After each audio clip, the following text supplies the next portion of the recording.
Hey everyone, welcome back to my channel and thanks so much for tuning in. I know it's been a while since things have been kinda busy outside the hobby, so I just wanted to say I really appreciate your patience and support. Now in this video, we'll be covering a brief guide on how to display aerial poses without a clamp or dynamic stand when possible. Now, although everyone displays their collection differently, such as in a glass cabinet, a bookcase, floating shelves, or on a desk, these tips are pretty universal, so hopefully they can still help with your own unique setup. Now, if you prefer using dynamic stands but are worried the clamp might damage the figure's suit or paint application, then an easy and affordable alternative is to replace the clamp with a small self-made hook. All we gotta do is get some hobby wire between 20 and 30 gauge and loop it around the top of the dynamic pole. Then, wrap the wire tightly and bend it upwards to form two hooks. You can also choose to fold them down if you want the hooks to be rounder and safer when inserting them into the backside of a figure's body or clothing. You can also add foam padding or plastic wrap around the hook if you're worried about scratches. Now, it's worth mentioning that this method works for lightweight figures that can unzip at the back or if they have a sturdy vest, belt, or shirt that can be tucked into. However, I would not recommend this for die-cast figures since they're just too heavy. Although it technically works, there's no telling when the weight of the figure might cause it to suddenly drop, so as always, please be careful and proceed at your own risk. Now, if you have a cabinet like me and prefer not using dynamic stands, then we can display aerial poses a bit more subtly by using string, wires, fishing line, sewing thread, or even dental floss, but the anchor will depend on the figure and your cabinet setup. And so, using Thor as our first example, I simply tied a thread that closely matches the color of my wall to one of the self-made hooks. Next, if you have a detolf, we can insert it through the small hole at the top before wrapping it around a screw, a mounting bracket, or anything that has a secure hold.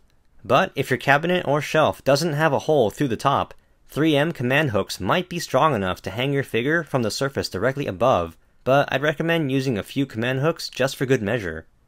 Next, carefully attach the hook to a safe area on the body like a vest, shirt, or belt. And voila! A hovering figure without a clamp or dynamic stand. Now, for the sake of this tutorial, I suspended him first before posing or attaching any accessories just for transparency on this method. However, I'd recommend posing your figure first since it'll be much easier. Once you've got it posed and hooked up, then you can fine-tune the details or adjust the string's length to determine how high or low you want your figure to hover.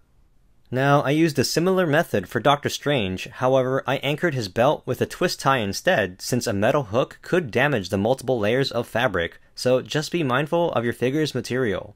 But once I got him all hooked up, I connected the multiple arm accessory to its own separate thread to achieve the iconic hovering pose from Infinity War.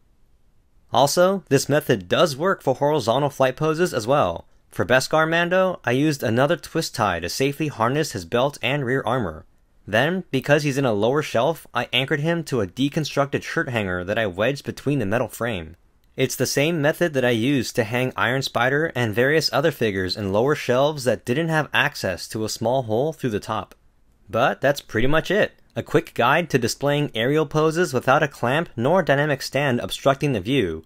Granted, the threading in this method can still be seen up close, but it pretty much becomes invisible to the naked eye when viewed from a normal distance.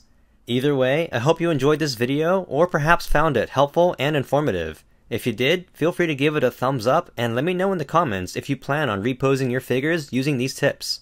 And once again, I really appreciate your patience and support, especially since my content comes at a snail's pace. But, as always, thanks so much for watching. Until next time, stay safe, take care, and we'll see you in the next video.